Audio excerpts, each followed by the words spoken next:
This is Boots to Boots, a show about real stories, real challenges, and real resilience. Whether you're a veteran, an athlete, or someone navigating a major career shift, the truth is at some point, everyone faces an identity crisis. The moment when the role that defined you changes. And that's not just about service. It's about sports, careers, family, even the moments in life you never saw coming. Because when your boots change, whether they're combat boots, work boots, wrestling boots, or something else entirely, the road ahead can feel like uncharted territory. On this podcast, we're talking about those transitions. We're sharing what it's like to start over, to redefine who you are, and to find purpose after the chapter you thought was the main one. And we're not here to sugarcoat it. We're talking about the highs, the lows, and the work that it takes to keep moving forward. You'll hear from veterans, athletes, spouses, friends, and people who have faced the same question you're feeling right now. What's next for me? So whether you've served, supported someone who has, or you're just standing at your own crossroads, you're in the right place. Welcome to Boots to Boots. Hey guys, welcome back to Boots to Boots. I'm Steve Maclin. And I'm Deonna Purrazzo.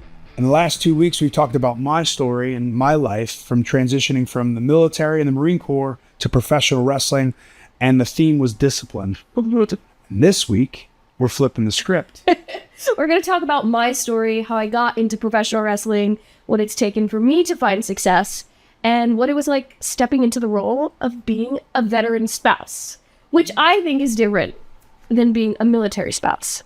There's some differences there, but we'll get into that. My first question I have for you to get off the bat is, especially just because you're a woman, Yeah. why professional wrestling?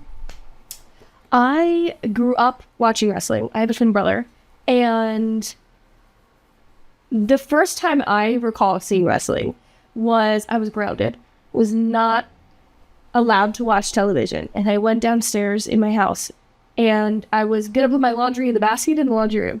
And on the TV in the family room, my brother was watching Monday Night Raw. And it was Stone Cold Steve Austin wielding a steel chair and about to hit someone. I don't know who that person was. And I just remember thinking like, who would do that to someone? Well, me too now. And that was kind of the instant moment that I was like, I need to know everything about this. And as you know, I am like obsessive about topics until there's nothing else to learn. And I just literally was like, I'm now obsessed with whatever this is. And then I got to see the women do it. And I thought like, I was a cheerleader, I was a gymnast, I ran track in high school, like I'm athletic. And I think that if I learned how to do this, I could be good at it. And I just never grew out of that. You technically did not grow out of it because you're doing it for a living now. It's just funny to think like it's very similar how like your first memory is Stone Cold Steve Austin. For me, it's like Roddy Piper because of my grandmother. And like you always have that memory that brings you back to like when you first remember. So you and I have a very different story of how we started. Obviously, we both started in the Indies, but mine was a little bit quicker than actually. We're both pretty quick on independence of how we both got our start. I think I was quick? I don't know. You became a name over very quickly. Okay, yes. I had said I thought your story was unique because you went from like training right into NXT, but mine is crazy too because like I got opportunities so quick. I started training in the very end of December 2012. I had just graduated high school that year. And I drove like the wrong way to my community college one day and saw a sign at a VFW that said the first Friday of every month they had a pro wrestling show, you know? And I was like, oh gosh, like I've never seen an independent wrestling show. Like maybe I'll just go as a fan. And I then Googled it so I could see when the show was. And they had a training academy. So I was like, okay, I went the next week and I signed up. I'm going to be a wrestler. And literally 1 year of training, I had 8 matches. And my 8th match was a TNA pay-per-view. And so, yeah, I mean, I guess it did happen quick, but it doesn't feel like... You picked it up quick is kind of like how I meant. Like you became successful very quickly. Yeah. Well, and we were talking previously about, you know, knowing the right people and making good first impressions. And, you know what I mean? I was really lucky that my trainer, Damien, was in North Jersey. He's best friends with Rob Strauss, Robbie at the time, who worked for TNA. And they just needed a extra girl for a Knockouts Knockdown pay-per-view. It was the first of its kind in all women's pay-per-view. And literally Rob was like, I know a girl, she's green, but she could do it. And he called me and was like, do you want to do this? And I was like, how could I say no? And he's like, cool, Christy Hemme will call you at some point tonight. And I had like really, really short hair after high school. I chopped all my hair off. And Christy called me and it was like, you're going to fly to Orlando in 16 hours and you're going to be on this pay-per-view. And my best friend Desiree, her mom's a hairdresser. And I called Miss Denise up and I was like, I need you to put extensions in my and she literally put her own extensions in my so I can't show up with a bob, you know, and I didn't have wrestling gear. Like, my gear was from, you know, dancewearsolutions.com, and Damien gave me a pair of kick pads to wear. Your kick pads? For very briefly, for like those 8 matches. Wow. Yeah. And now you wear no knee pads whatsoever. No knee pads. Well, it's just funny because like those are some of the challenges for females, for me, at least on this, with dealing with you and seeing how you have to go into your prep days of TV and like having to be on the road and you have to deal with makeup and hair. And like, what are some of the challenges on the wrestling side for you when you started out that you didn't realize that you eventually would have to deal with, but then also helped you grow into who you are now? Yeah. Gosh, that's a great question. I feel like, yeah, it's that early call time. It's sometimes, you know, you have to shoot a pre-tape at 10 a.m. So you're in makeup at 7:30. And, you know, we know that I am not a morning person. No. I'm a whatsoever. 10:30, 11:30 kind of gal. And so being up that early is like a nightmare come true for me.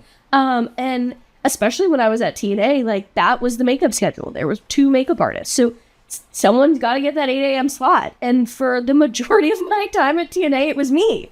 And I'm very fortunate for that I had a lot going on that I needed makeup first. But that's a real big struggle when you're, you know, getting done with TV or a pay-per-view the night before. And by the time you're back in the hotel room, you've eaten something, you showered, you know, and you're finally laying in bed, it could be 2 a.m., you know, and like just my time clock is like, I'm not tired until 3 a.m. And so just kidding, I got to be up at 7 to catch an Uber to get to the building and get my hair done. And that kind of sets the pace for the rest of your day. What's it like then with the friendships you've made along the way then too? Like, I know with the past few episodes, we talked about how the camaraderie for me in the military is very much locker room in the professional wrestling world. Yeah. How is that then for you on the women's side? Because I don't think people get a lot of perspective of like the female side of things. Like everybody thinks it's always cat fighting and fighting over makeup or spots on the card. There's always there always is female drama, but it's entertaining for me because I get to hear it all from you. But like, what were some of the challenges there? But then also the friends you made along the way were having to show up at 8 a.m. for makeup and having to make those connections. Yeah, I mean, I think I'm so lucky, and like the friends I made year 2, 3, 4 of my career are our best friends now. You know, Chelsea Green is my very best friend, and we met like just through social media, and she was on Tough Enough, and we just like kept up with each other online, and I feel like I don't even know the first time we met was like we were at a restaurant with a whole bunch of people at a long table, and there was a girl in between us, and we were like back and forth between the person, and then all of a sudden it was like, did we just become best friends?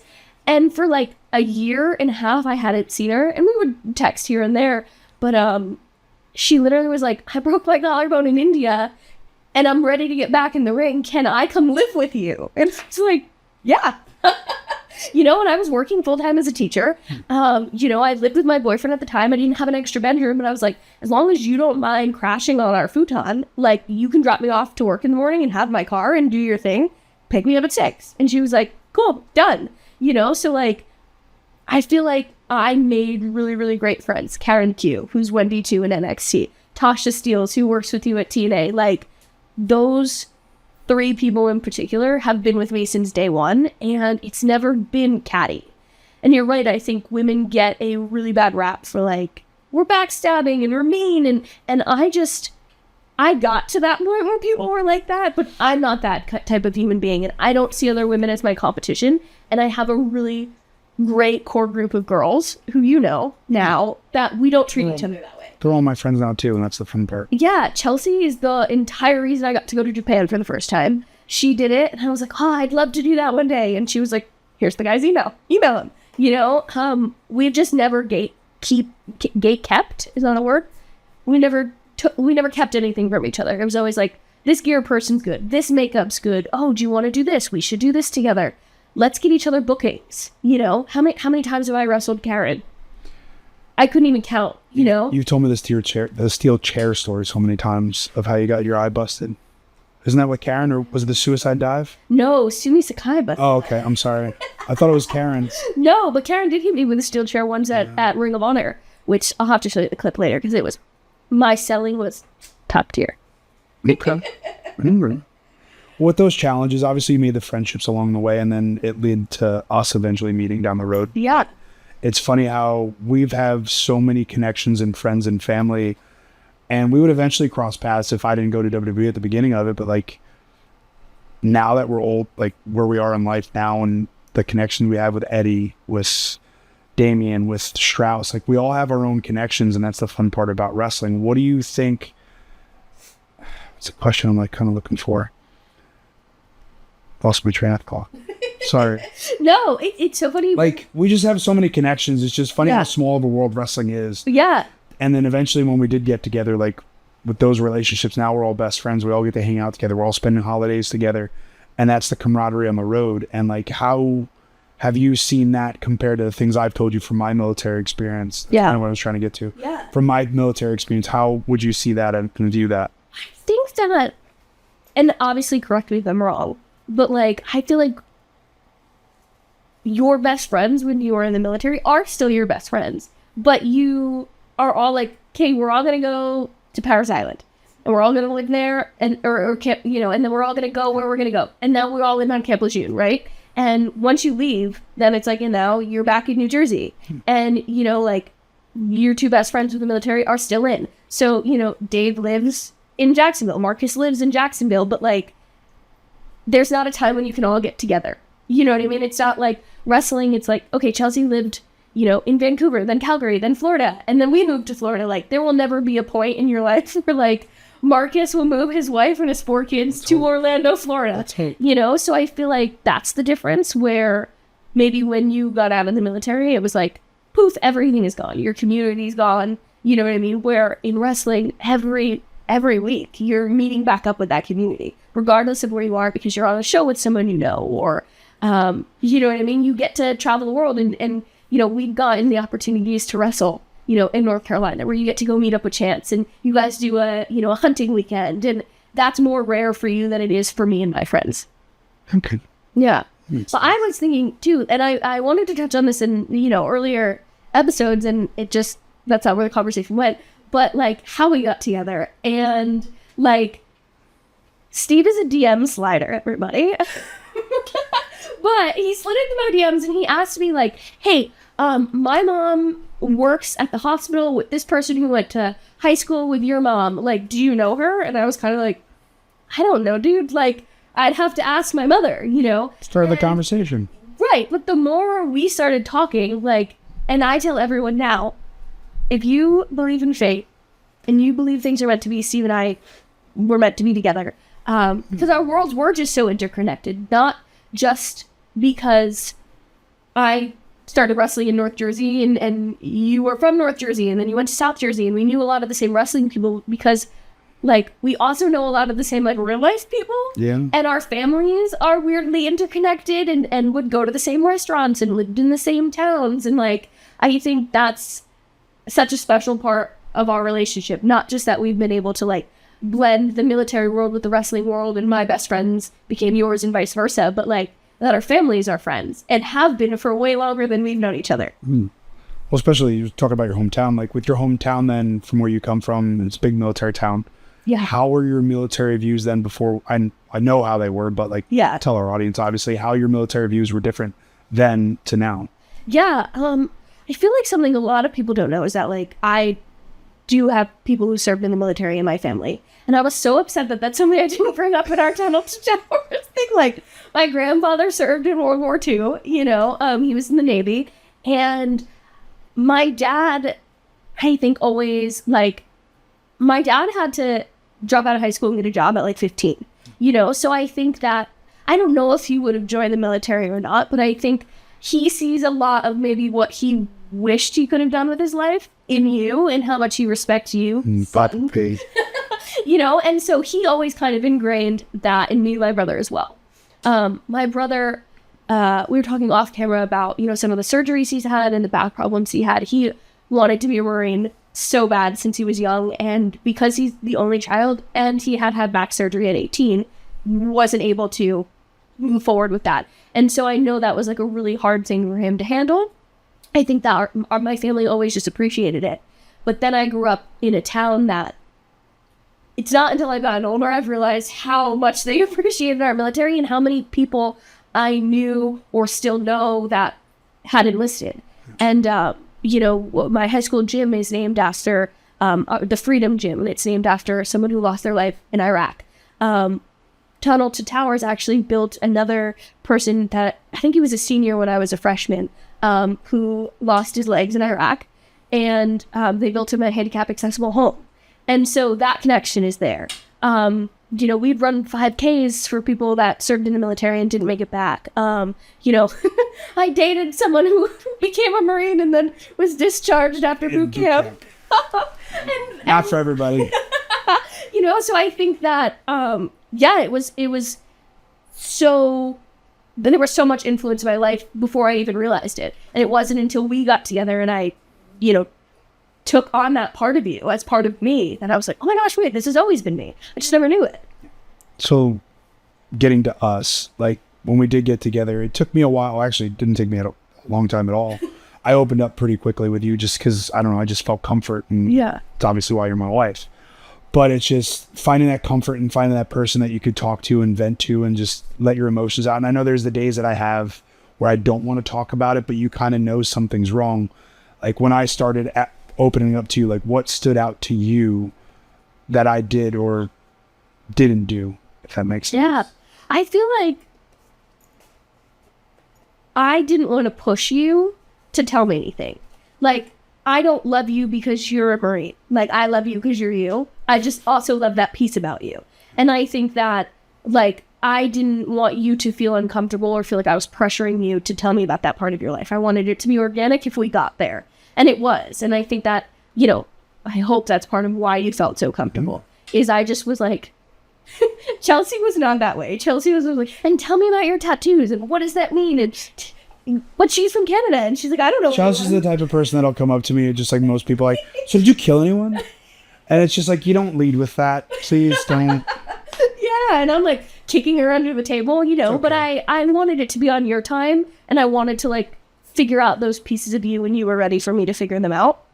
But I think now, 6 years into our relationship, like there are days when you just want to watch Band of Brothers and you want to drink a bottle of whiskey and you want to be left alone, or we could be sitting on an airplane and you're like, the smell of jet fuel triggers something for you. Or, like you do have those like night terrors and the night sweats and the twitching and stuff like that. And calm down. It's calmed down so much, but like when we first started dating, it was like, you're waking up screaming and I'm like, are you okay?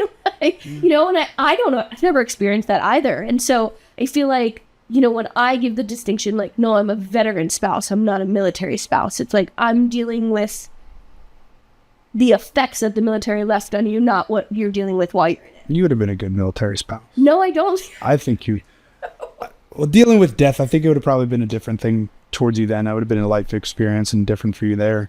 But I just think you would have been a great military spouse. I don't think so. I think you would. I think it would be fun to have like put together care packages and send you sexy pics and spray a little perfume on the letter. No, that's so cliche. That is cliche. But I don't know that I could have handled the deployment or just from the outside looking in, like not knowing where you are, or you can't tell me a lot of things, or, like being gone for a year, or, I just don't think I could have handled that. I think that, like, I don't know how Nicole, for instance, like Marcus's wife, does that and they have 4 kids. And it's like, that's a whole other element. Like, I just think that would give me sheer anxiety day in and day out. And it's not something I could have like lived the rest of my life. It takes a different breed, but I think you would have done it. I would have done it because I fucking love you. I know, but I also think we're at a different time. We met at a different time in life too, which was great. Yeah. Everything else. There's invisible strings. So good. I believe in them. You got me to believe in that kind of stuff. Yeah. What? I was just thinking about the Boston thing. Oh, yeah. with you going up for the tour of the Red Sox at Fenway.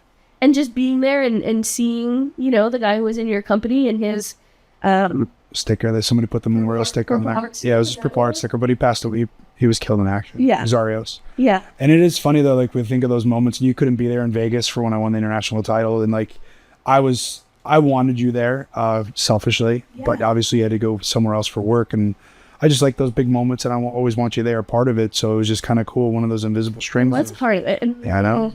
In your own way. In a special way. Yeah.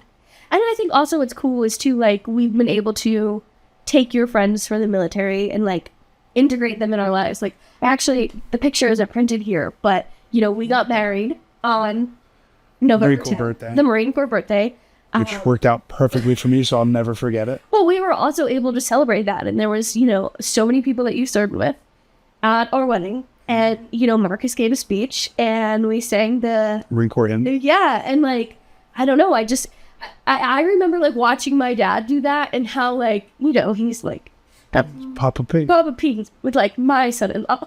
So speaking about Papa P, how did he feel about when you got into professional wrestling and dealing with the indies and not seeing the level of television, what it is, and having to see the VFW shows and like, oh my God, what's my daughter doing with her life? No, he didn't. And I feel like I kind of kept that from him. Okay. On top of, you know, like, he's got a crazy work schedule. And he's up at, you know, 4 a.m. and he works until 6 and he drives home. And, you know, so like he physically wasn't always able to come to those shows. But I feel like he didn't understand wrestling. And he just like didn't see the vision. You know, my mom was kind of like, if that's what you want to do, you do it. Like, and was supportive and was at my first match and all those things. But like, he just was like, I don't understand why you would want to like prance around in your underwear, you know? And fair, because of what he watched me growing up watch women do, you know? And I always had the foresight of like, no, women can be more than that. We're going to change that. I'm going to be a part of that change. And, the first time he saw me wrestle was at Hammerstein Ballroom in Manhattan. It was a Ring of Honor show. And his friend is a big wrestling fan at work. And he was like, Mike wants to come to the show. And I was like, the only way I'm getting Mike a ticket is if you come with him. It was a big show, you know, and like 30 minutes from his house. So he was like, fine, you know. And so when he walked in and like, you know, he just didn't understand like the magnitude of the t-shirts I would get and all the boxes that would come to the front door and like just kind of like, what is this shit, you know? And he walked in and he saw like everyone's decked out in Bullet Club stuff and everyone has beers and like he was just like, oh wow, I get it, you know? Yeah. And Hammerstein has such like a vibe to it anyway for wrestling. And so that was the first time he saw me wrestle. And after my match I went out and I sat in the crowd with him and Mike, and Cody Rhodes was wrestling, and he looked at me. He's like, I didn't know that you knew Dusty Rhodes' son. And I was like, I didn't know that you know who Dusty Rhodes was. Everybody knew who Dusty was. Yeah, but like, he always just put up this like, what is this wrestling crap you want to do with your life, you know? And so it was just that moment of connection. And now you saw him, like, when I debuted at AEW, he was like in tears, hysterical, like, oh my God, like, he came back and he was like, I think I'm a wrestling fan. Yeah, him and Michelle together are fun to watch. Yeah, and so I think they get it now, but they didn't always get it because I was on the indies for a long time. And I was grinding, you know, all throughout New York, Connecticut, Massachusetts. I bought a new car and the next day drove to Delaware. You know what I mean? Like, and I was making no money. I was a full-time preschool teacher, working Monday, Tuesday, Wednesday, Thursday, Friday, 9 to 6. Then I'd go to the gym. Then I'd go to wrestling training. I'd drive an hour back home to his house, you know, and like, then on Friday, Saturday, Sunday, I was wrestling all over the Northeast. Or I was flying like, hey, I'm going to go to Japan for 3 months. And he's like, what do you mean? Like, where are you going to live? And I'm like, I don't know. He's like, what's the address? I'm like, I don't know. Who's going to pick you up? A Japanese guy. Like, you know what I mean? Like, I don't know. Like, the guy who owns the wrestling company in Japan. So I think that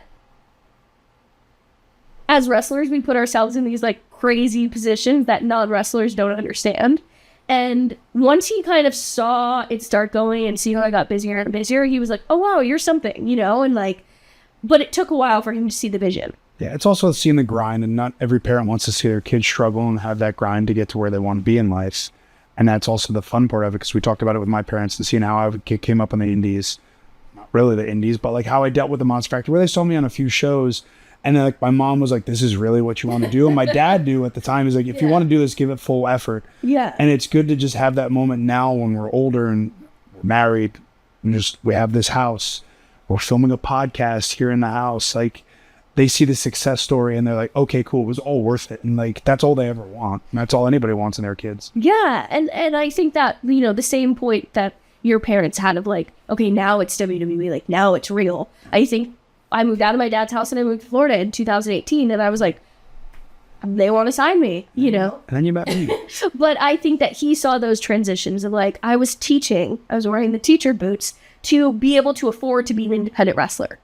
And once I was successful at this independent wrestler level, it was like, okay, I can put on the real wrestler makes a living wrestler boots. And I think that he always says to me still, you know, like, as long as you're happy. Money doesn't equate happiness. You know, having a nice house doesn't equate happiness. Like, you have to be happy in what you're doing and who you're with, doing it with. And so I think that, like, my parents watching me transition from all those things, seeing what it is now, it's like the most satisfying feeling because they didn't get it. Yeah. But I always saw the vision where I'm at now. Yeah. And then you met me here in Florida. Well, and then I was putting on a whole another pair of boots because now we're stepping into, we've been really successful professional wrestlers in our wrestling boots. Now we're putting on we want to advocate boots. And we want to figure out what that mission looks like to speak to veterans, to work with a company like Tunnel to Towers and, you know, run 5Ks for them and do PSAs for them. And, you know what I mean? Like, we're figuring out what those next boots look like for us currently in this moment. And I feel like I struggle with it because it's more scary to me. Because I'm like, I want to be just successful in the wrestling boots because those are the only boots I ever wanted. But yeah, it's like in the meantime, I put on the education boots. I went back to school and I got a bachelor's degree. And now you're going for your master's. Now I have master's degree boots on. And maybe I'll put PhD boots on. Dr. Purrazzo or Dr. Cooper? Yeah, we're just stepping into that as a couple, figuring out what those boots look like for us in terms of how we want to advocate and use our platform. And so I think that being able to do that together means a lot to me and is really special for this next chapter of our lives. Speaking of next chapters, next week's episode, we're talking about how we met, right? Yeah. And how we got together and then how we started this podcast and now we're here. Yeah. So speaking of next chapters, we're going to talk about the chapter of how we both got let go from WWE. We thought we made it. This was the end all be all place. And we both got the phone call we didn't want, but we also had our different way of going about it afterwards. Like I felt one way, you felt another way. So I'm very much looking forward to talking to this. And I know our audience is listening and want to hear about it. So click subscribe to Boots. And I guess we'll be talking to you.